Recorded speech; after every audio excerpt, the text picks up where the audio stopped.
Passado, né? Ele está atrasadinho ali um pouco. Então vamos dar início aos nossos estudos de toda quarta-feira, em nome de Deus, em nome de Jesus, a companhia dos bons espíritos, dos guias, mentores, dos instrutores, de todos os nossos irmãos espirituais, benfeitores, que nos acompanham nesse trabalho de aprendizado, a quem somos, mais uma vez, muito agradecidos pela oportunidade. Pedimos à espiritualidade que zele pelo equilíbrio vibratório no ambiente dessa sala, não permitindo a presença de entidades que nos perturbem, que nos tirem a concentração, o raciocínio e a capacidade de entendimento dos textos reservados para essa noite. E pedimos aos encarnados presentes que se concentrem nas preces, nas orações, elevando o pensamento, elevando o padrão vibratório, para que assim possamos criar uma união sólida com os nossos irmãos do plano espiritual, facilitando todo o trabalho por eles desenvolvidos em nosso benefício, o nosso aprimoramento, o nosso crescimento na nossa jornada evolutiva. Pai nosso que estais no céu, santificado seja o vosso nome, venha a nós o vosso reino, seja feita a vossa vontade, tanto na terra quanto no céu. O pão nosso de cada dia, dai-nos hoje, Senhor. Perdoa, Pai, as nossas dívidas, as nossas ofensas, assim como nós perdoamos os nossos devedores e aos nossos ofensores. E não nos deixeis cair em tentações, mas livra-nos de todo o mal, que assim seja. Muito bem. No livro O Céu e o Inferno, nós estamos estudando aí na segunda parte os exemplos, no tópico dos espíritos endurecidos. Então, aquela categoria de espíritos que ainda resistem em entender, reconhecer os erros, se arrepender, ou seja, ainda estão endurecidos, como o nome diz, e, portanto, passando ainda, por sofrimento, por amarguras, por dificuldades, justamente por não entenderem a sua real condição. E nesse estudo hoje nós vamos falar aí da comunicação, que foi proferida aí na época para a composição do livro O Céu e o Inferno, a rainha de Oldê. Óbvio, aí a pronúncia é indiferente. Então, foi uma pessoa que viveu aí nos anos 1800, desencarnou, falecida na França em 1858. O que era o Old? Isso, Old, eu fui até pesquisar isso aí também, que eu fiquei curioso, eu nunca tinha visto esse nome. Old foi um território que hoje é o norte da Índia. Seria a parte bem ao norte da Índia, ou seja, bem juntinho da Cordilheira do Himalaia, uma região já bastante montanhosa, Houve, durante muito tempo, essa região pertenceu ao Império Mongol, um dos maiores impérios que já existiu no mundo. E, inclusive, essa rainha ela é de descendência mongol. Agora, esse território depois, ele passou a fazer parte da Índia. Quando a Inglaterra assumiu a Índia, né, colonizou a Índia, sabe que a Índia foi colônia da Inglaterra, né? E aí essa região foi incorporada, os britânicos meio que, pelo poder militar, né, que eles tinham, eles incorporaram esse território aí, e essa região, Old, era chamado na época de o armazém da Índia.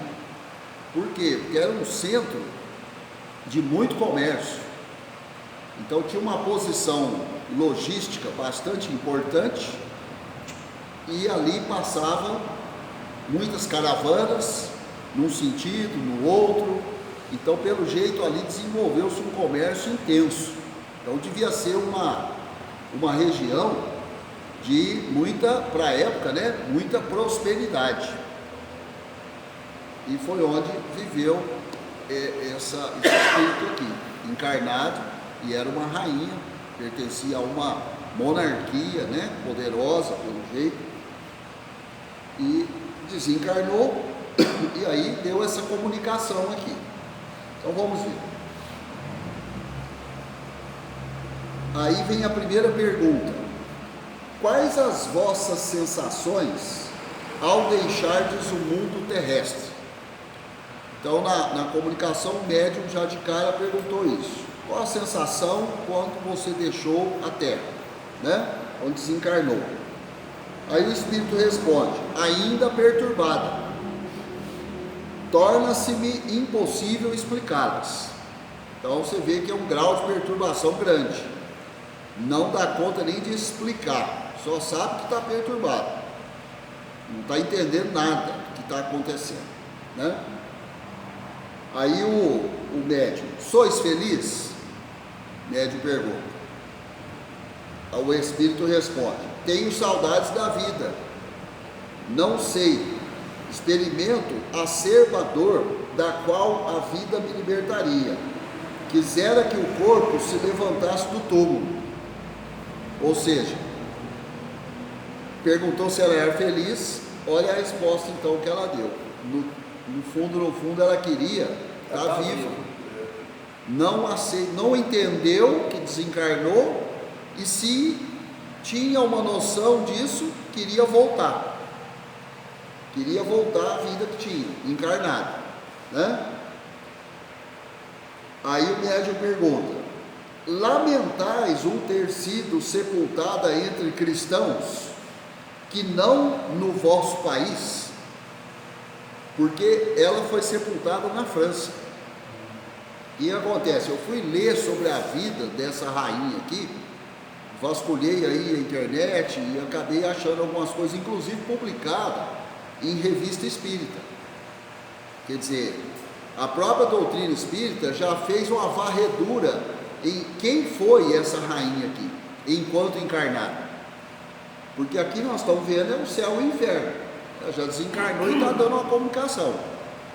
Mas existem publicações lá da época do Kardec, na revista espírita, que já desvencilharam, vasculharam tudo a vida dela, desde quando ela era criança, quando se tornou rainha, a história da biografia dela toda, né?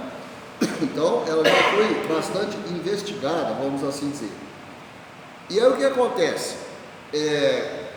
Essa região aqui era do Império Mongol, e num dado momento, no começo dos anos 1800, o Império Mongol enfraqueceu muito, e ele já estava dando indício que ia acabar. E esse território, pela riqueza que ele tinha, como eu falei, muito comércio, era o armazém da Índia, né? O pessoal que vivia nessa região, eles queriam independência.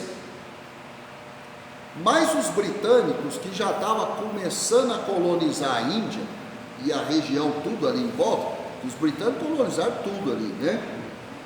Onde não era britânico, era francês. Eles racharam ali na partilha, né, que os europeus fizeram daquele canto do mundo. A Inglaterra pegou um pedaço, a França pegou outro. E então ela sentiu, ela já estava no trono, ela já era rainha, ela sentiu que, no que o Império Mongol enfraquecesse, os britânicos iam passar a mão no território, e eles na verdade queriam era ficar independente. Então ela viajou para a Inglaterra com a comitiva imperial, e a descrição da Revista Espírita fala assim, que quando ela chegou em Londres, parou Londres, porque nunca ninguém viu uma comitiva real daquele tamanho. Junto com ela foram 2 príncipes, 100 e tantos serviçais, e assim, um desfile de riqueza que Londres nunca tinha visto.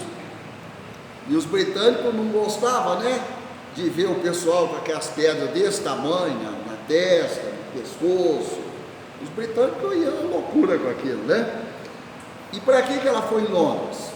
Para conversar com a rainha Vitória, para convencer de que eles tinham que ser livres e não virar colônia da Inglaterra.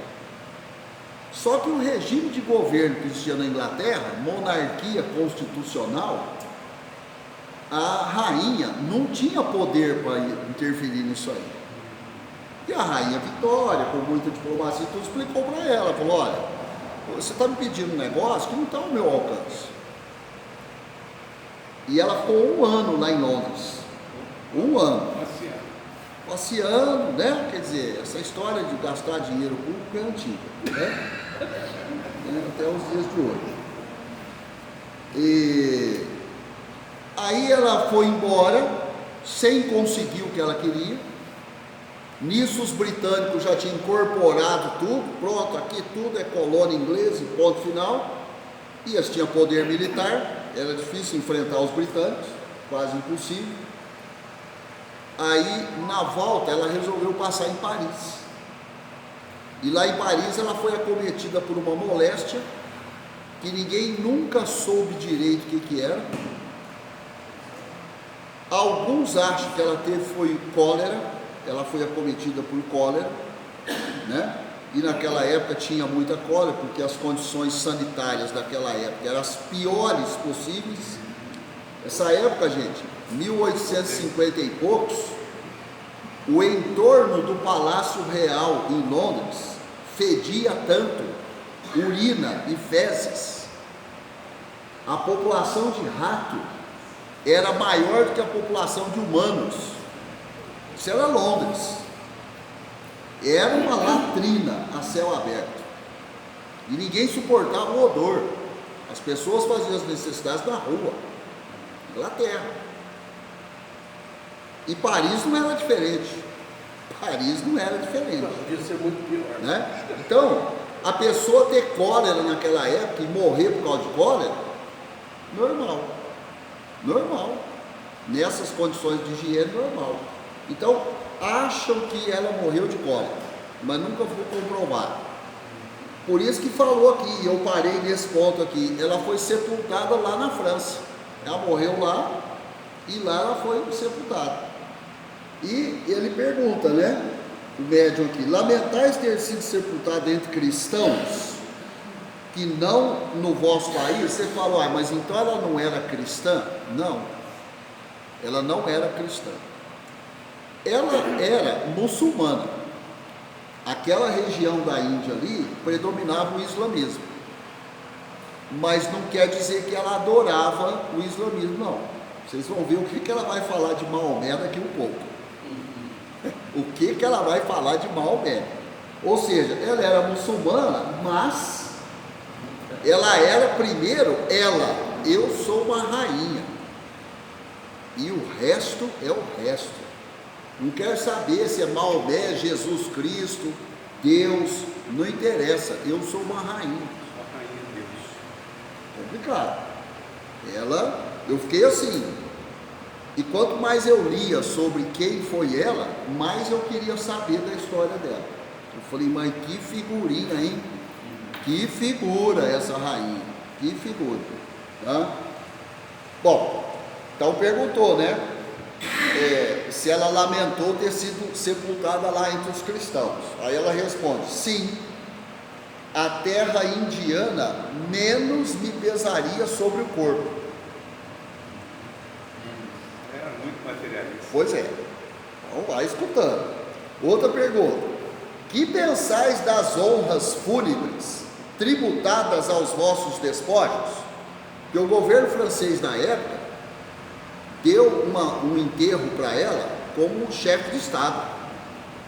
Ela foi sepultada com toda a pompa de um chefe de Estado, né?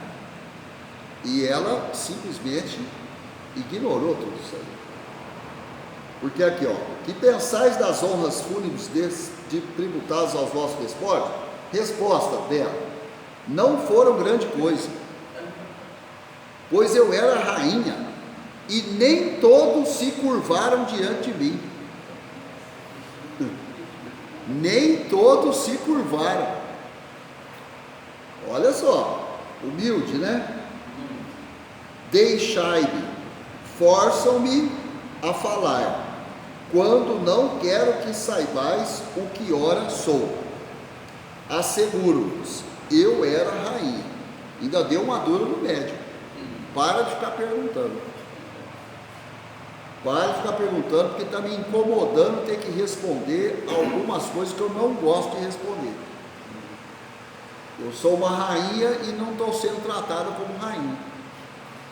No meu sepultamento, nem todo mundo se curvou. Olha o que ela lembra, né? O que esse espírito guardou, tá? Ligada à matéria totalmente ligada à matéria, né? A posição que ela tinha. Outra pergunta: respeitamos a vossa hierarquia e só insistimos para que nos respondais no propósito de nos instruirmos. O médium é educado, tomou um ralo dela, mas não perdeu a classe. Nós só estamos querendo aprender. Como se diz, desculpa, né? Não estamos querendo bisbilhotar a sua vida, né? Acreditais que vosso filho recupere de futuro os estados do seu pai? Porque ela deixou descendente.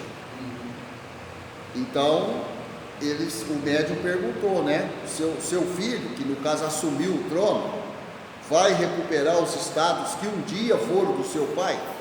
Porque ela assumiu o lugar do pai, né? Por isso que ela se tornou rainha. Aí ela responde: o meu sangue reinará por certo, visto como é digno disso. Ou seja, nós somos a realeza e vamos continuar sendo para sempre. Ponto. Outra pergunta: ligais a essa reintegração do vosso filho a mesma importância que lhe dáveis quando encarnado? Aí o médium deu outra cutucada nela, depois toma outra rala, não sabe por quê, né? Mas o médium aí deu outra cutucada nela, porque pelo jeito, quando encarnada, ela ignorava o filho. E agora ele é o que vai dar continuidade à realeza, né? Aí ela responde: meu sangue não pode confundir-se na multidão. Ou seja, ela não perdeu a realeza, nem desencarnada, né? Essa daí não sabe o que é humildade, nunca ouviu falar essa palavra, né? Não se pode fazer constar, outra pergunta, né? Não se pôde fazer constar na respectiva certidão de óbito o lugar do vosso nascimento. Podereis no-lo dizer agora? Aí ela responde: sou oriunda do mais nobre dos sangues da Índia. Penso que nasci em Delhi. Outra pergunta: vós que viveste nos esplendores do luxo, cercada de honras, que pensais hoje de tudo isso?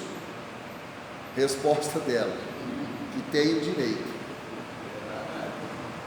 Só isso, é meu. Outra pergunta: A vossa hierarquia terrestre concorreu para que tivesseis outra mais elevada nesse mundo em que ora estáis? Resposta: continuo a ser rainha, que se enviem escravas para me servirem. Mas, não sei, parece-me que poucos se preocupam com a minha pessoa aqui, e contudo eu sou sempre a mesma.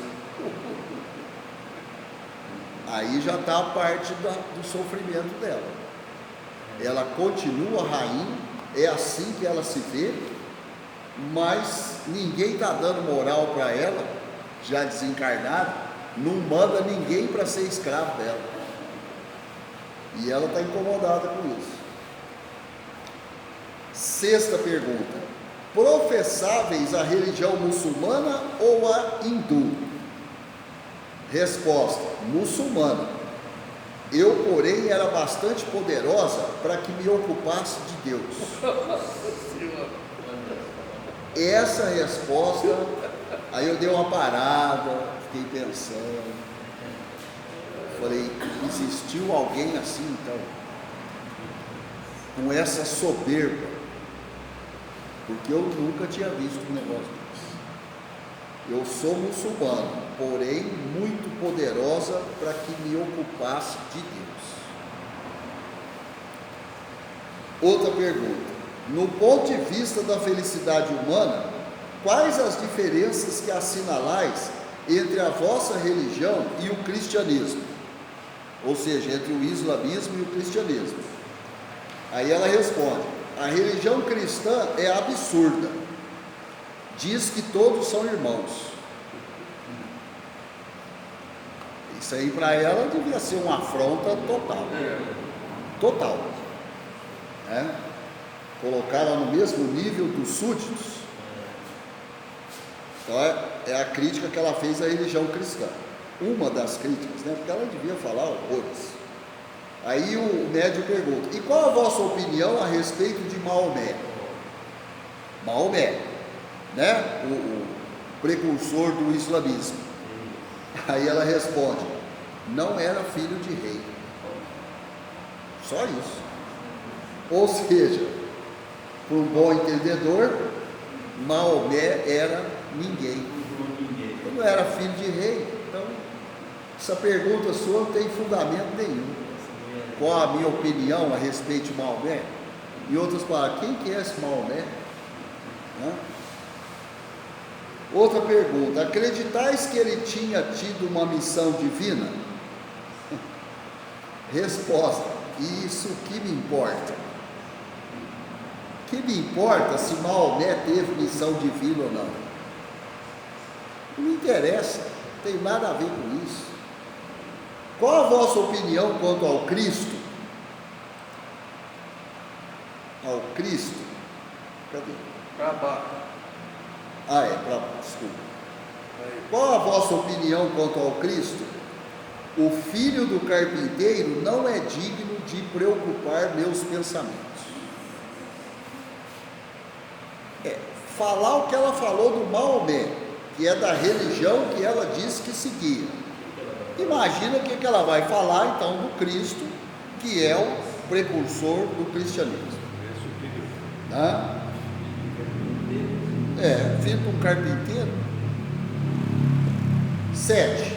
Que pensais desse uso pelo qual as mulheres muçulmanas se furtam aos olhos masculinos? Aí no que eu estava lendo lá da história dela, ela era aquelas muçulmanas que seguia à risca os fundamentos. Ela era fundamentalista. Então, mulher muçulmana não mostra o rosto. Por exemplo, quando ela teve audiências lá em Londres, depois em Paris, recebendo chefes de governo, gente importante, ela ficava numa sala, um monte de cortina, não era uma cortina não, várias cortinas. Ela com o rosto tampado e as outras pessoas que estavam conversando com ela em outra sala, e ficava uma pessoa levando e trazendo. Ó, fulano está perguntando isso. Ela ia lá. Eu mandei para saber se ela era bonita ou feia. Não, eu fiquei pensando nisso. Tem uma foto dela numa revista espírita. Ela era a típica mongol. O rosto meio arredondado, né? Eu entendi que aquela foto era dela. Os olhos bem puxados, porque os mongóis têm os olhos puxados. Então, aliás, aqueles povos asiáticos ali, todos eles têm descendência mongol. Japoneses, chineses, coreanos, vietnamitas, tailandeses. O olho puxado é herança mongol. E eles têm os olhos puxados. Então, o médico perguntou, né? O que pensais das mulheres, do uso pelo qual as mulheres muçulmanas se furtam aos olhos masculinos? Quer dizer, não, a mulher muçulmana não mostra o rosto para os homens. Aí ela responde: penso que as mulheres nasceram para dominar. Eu era mulher. Aí já é mais ritual. Ou seja, ela não respondeu a pergunta. Ela resolveu falar que não, eu nasci mulher e as mulheres nasceram para dominar. Em outras palavras, nós não temos que mostrar o rosto, nós temos que dominar. Outra pergunta: tendes inveja da liberdade de que gozam as europeias? Porque as europeias já tinham na época um modo de vida completamente diferente. Igual hoje. Hoje, atualmente, tem choque lá na Europa. E vocês sabem que tem muito muçulmano na Europa. E eles formam comunidades grandes. Tem bairros inteiros em Paris, em Londres, só de muçulmano. Na Alemanha. E eles mantêm as tradições, né? Então, em muitos lugares dá conflito. Por quê? Porque chega uma muçulmana que é seguidora, fiel, ela está com o rosto tampado. E as europeias estão do jeito que elas se apresentam. Cada cultura é uma cultura, né? Só que dependendo do lugar, isso aí gera um atrito. Não há aceitação. Na época da pandemia aí, do lockdown, isso aí foi parar em tribunal. Por quê? Você está usando máscara? Tem que levantar esse pano da sua cara aí para eu ver se você está de máscara. Mas não pode. Eu não posso mostrar meu rosto. Pois é, mas eu tenho que saber se você está de máscara. E aí? Deu muita confusão. Deu muita confusão nas universidades lá na França. A época do lockdown foi tenso isso daí. Muito tenso, né? Tem muito local, por exemplo, que você não pode entrar com o seu rosto tampado, né? Ninguém entra de capacete dentro de um banco aqui no Brasil. Pelo menos não pode. Numa lotérica, você sabe que não pode. Tem que tirar o capacete. E aí, se chegar uma mulher com o rosto tudo tampado, você vai falar: você tem que tirar isso aí, senão você não pode entrar aqui. Não. Fala: como tira? Na minha cultura, não tira. Nenhum homem pode olhar meu rosto. É muito complicado, né? Então aí perguntou se ela tem inveja da liberdade que gozam as europeias. Ela responde: que poderia importar-me tal liberdade? Servem-nas acaso de joelhos? Quer dizer, aqui ela quis dizer o seguinte: quem me serve tem que se ajoelhar na minha frente. O que eu vou importar com isso?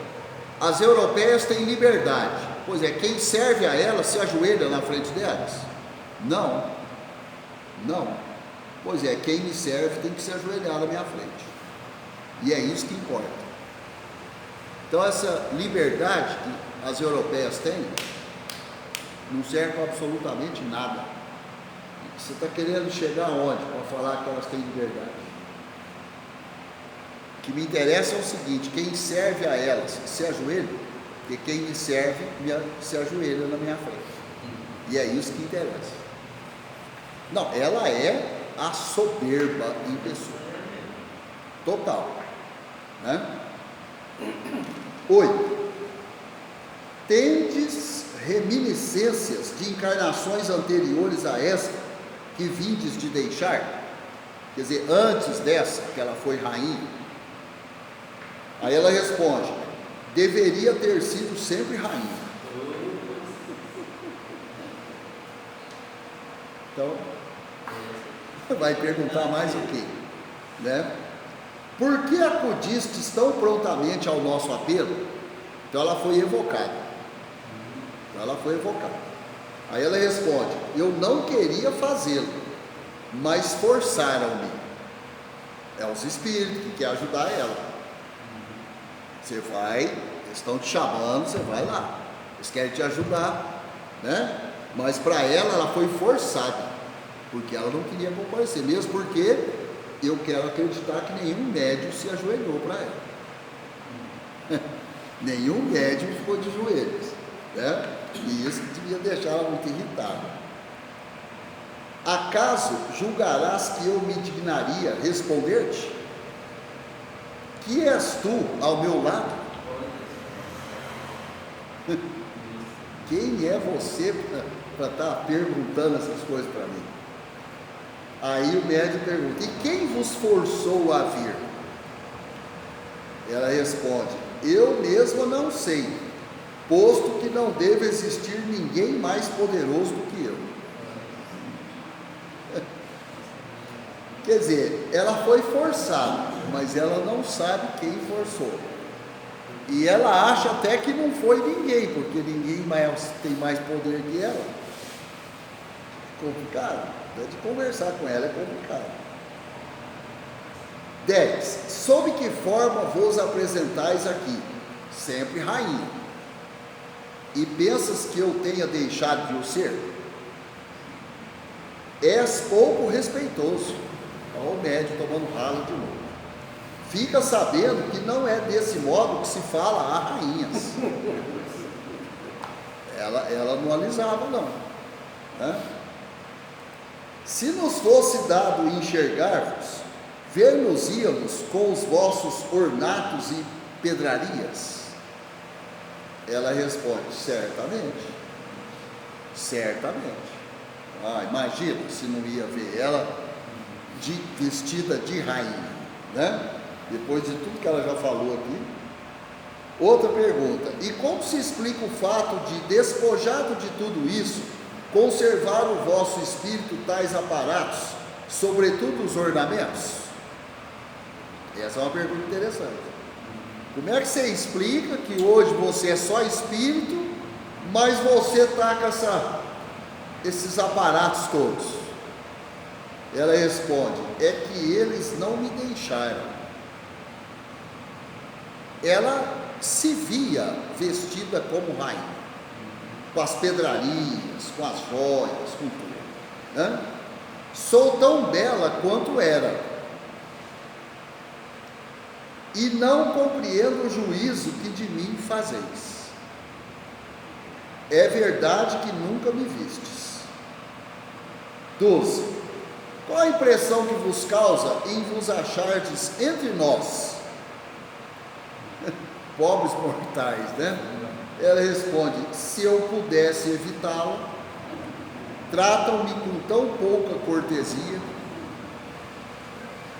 É o que eu falei, eles não se ajoelharam para ela, nem um pouco, né?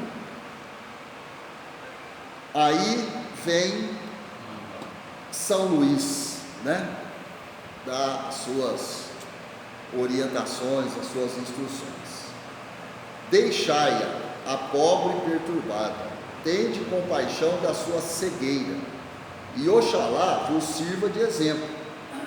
Não sabeis quanto padece o seu orgulho. Evocando essa grandeza decaída ao túmulo, não esperávamos respostas de grande alcance, dado o gênero da educação feminina nesse país.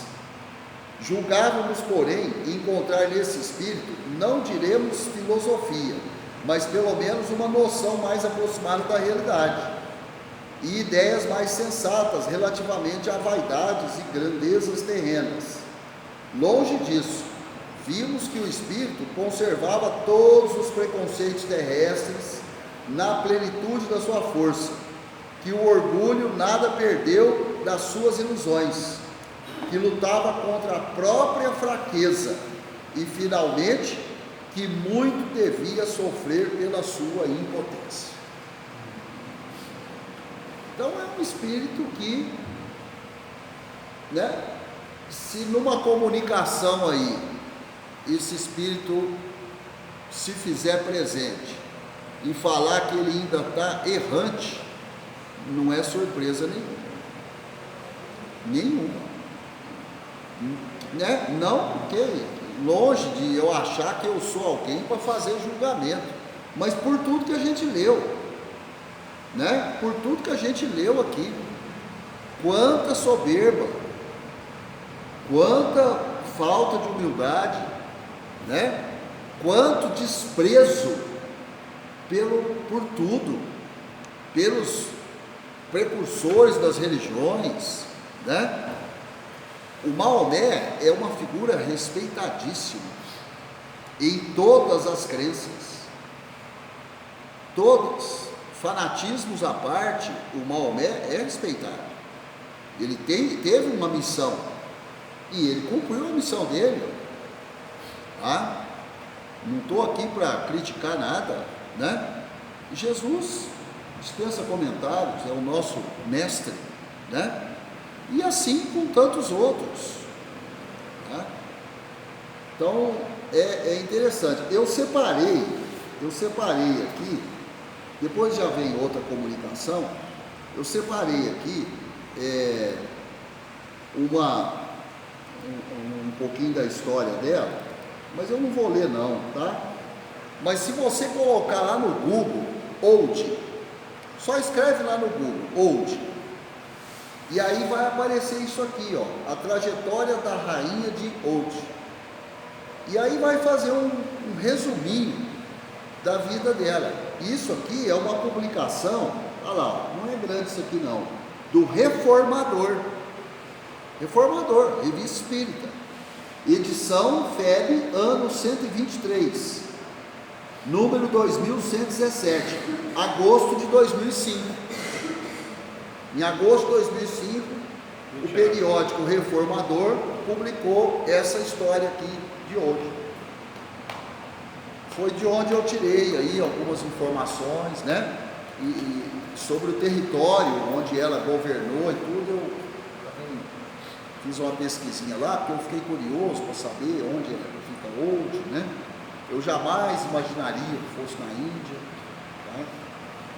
Mas essa mulher aqui foi poderosa, só que isso aí tomou conta do espírito dela, como se diz, subiu na cabeça dela e ficou.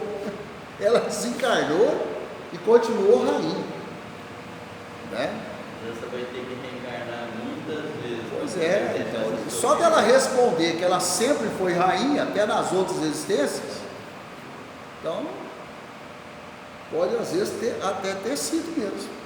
Várias vezes, sempre teve oportunidade de melhorar, pedia para vir rainha e decaía. É igual suicida, ele pede para melhorar, aí ele vem e suicida de novo, aí ele pede de novo, ele vem e suicida de novo, e entra num ciclo, e é difícil sair desse ciclo. A gente sabe disso, porque nós já estudamos isso aqui, já vimos comunicações nesse sentido. Então, é isso daí, Eu não vou ler tudo aqui, porque, assim, é a história dela, Aí já sai um pouquinho dos objetivos nossos aqui, que é no céu e o inferno. Mas aqui nesse Reformador fala do céu e inferno. O comecinho aqui fala,